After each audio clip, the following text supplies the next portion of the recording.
Good evening for today. We don come again for this program wey we dey do for the evening. We dey talk about love and unity. You know say we talk say we dey find how we fit take love ourselves. Wetin we fit do when we fit take love ourselves for this country wey we dey, especially we wey be Nigeria and the Europe wey we dey live. But nobody don talk anything. Because e get wetin I see since then when be say I wan try talk sef when I no talk again when I keep quiet. Because when we dey talk about this love and unity, we think say we no know wetin we dey do. Because wetin you do to somebody, person must dey when e go do am to you when the time reach. See wetin dey happen to our brother now for Edo State. Because he don forget wetin he dey do that time for all those market people wey dey around the road and the inside market. When they destroy their thing with some boys, carry boys join body go destroy their things. Because even one small girl when I see for this journey, when for my road, when I dey come the Italy when me dey so, I can't see the small girl. I can't see where you dey go now. See small reach. Why you dey travel? He can't dey give me story say he get his mama and his papa not dey together, but he dey stay with his daddy. His daddy not get anything. He go borrow money for that and the place where they call am Lampo for Nigeria, which when he take start the business. And as he dey do the business, now so one man come with his boys. They scatter wetin they do for around the road.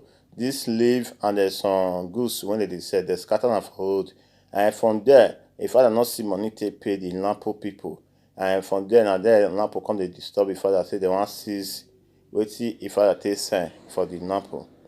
And for there they not get the 20,000 to pay. And that 20,000 means something to that family. It dey important to that family. But somebody come from nowhere because say he get spiritual power, not be natural power. Because any power when they use when it not belong to your natural power when God give you now spiritual power. He can't use the spiritual power to destroy all those poor people 20,000. Which that 20,000 when it mean like billions to them for the family. Okay, now the pikin now can't say no help, nothing. He can't enter road, may he come the Europe, may he come they do prostitution, may he take help his family. Why? Because of say one man go destroy wetin they live, wetin they sustain before. Okay, now you can't say make that man fit go free like that. No, you know fit go free because person still there when they look a back when you want still do am. Now our brother from Edo, they shout, they come online, come they talk say social media say make they help am pray to our governor, say they destroy 18. He don't forget wetin he first do our people when he get small power for Adamos Shomole. He don't remember all those one again. They say wetin man do man, now man go still do the man when he do man. So now the thing they come back to and so. But not be me support say make our governor destroy our brother something. Now know the brother when they talk. Because that time when Atoni Kabaka they destroy our market people something for around the road, when they suffer, get 5,000 when they take buy something, stay around the road or stay inside market. But if they destroy and the thing they sweet am, if they happy put, nobody feel talk say make they beg am, make they talk to am. No, because they not get the power. Because if they reach spiritual power that time. Now you know say you not get natural power when they use na spiritual power. You don't need to dey behave anyhow because that spiritual power one day it must fail. And I wish person when you get natural power when God give now you know feel free.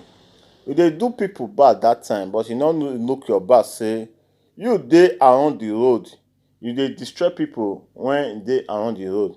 Now our governor don't come say, our Edo State governor don't come say, now as you destroy people road that time when they around the road, now it is your time when they still destroy your own when they around the road. Now they don't do you now, you don't they come this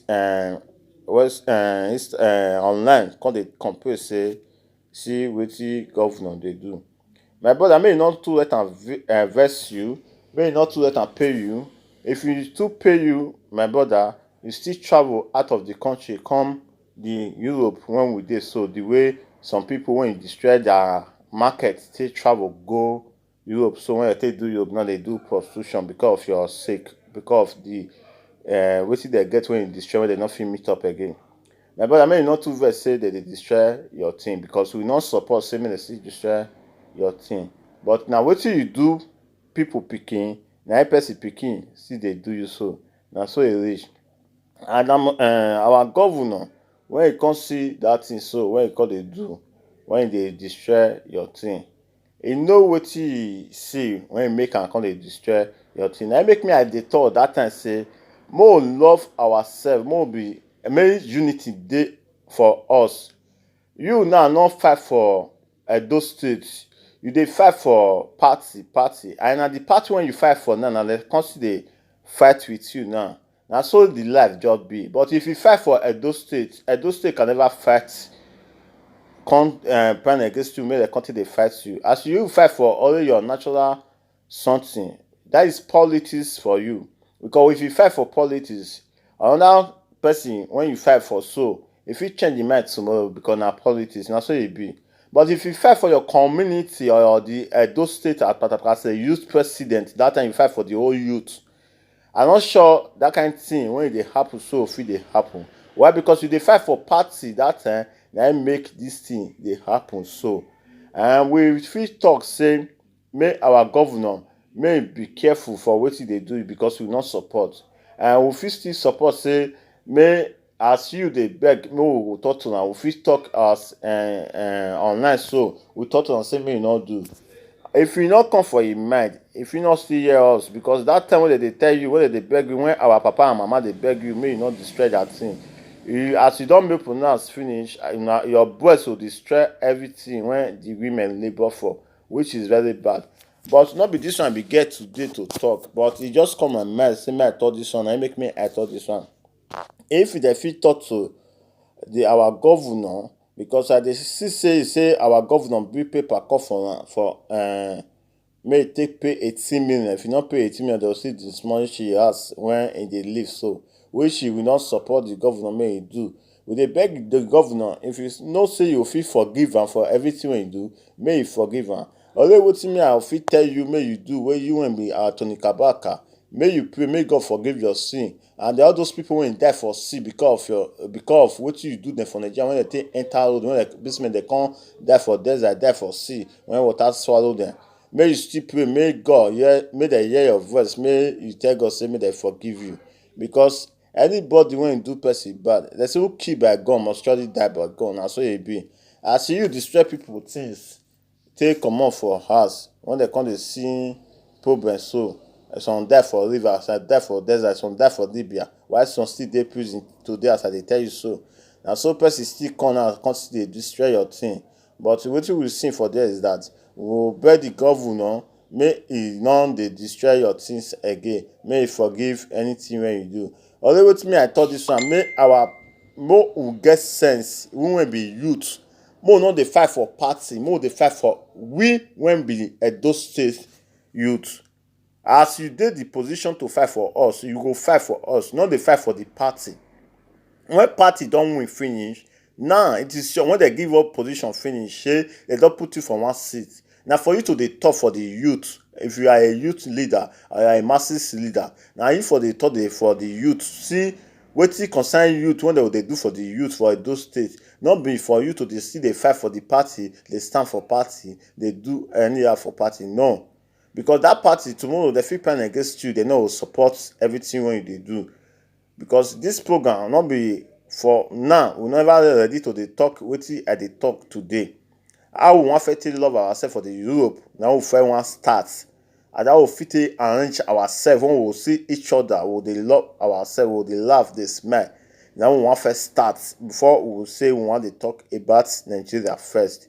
We wan first start for this Europe wey we dey live, so that we fit get ourselves plan together for the Europe before we come our Nigeria when we dey, make we know how we take dey follow our Nigeria people. Una do well for today program.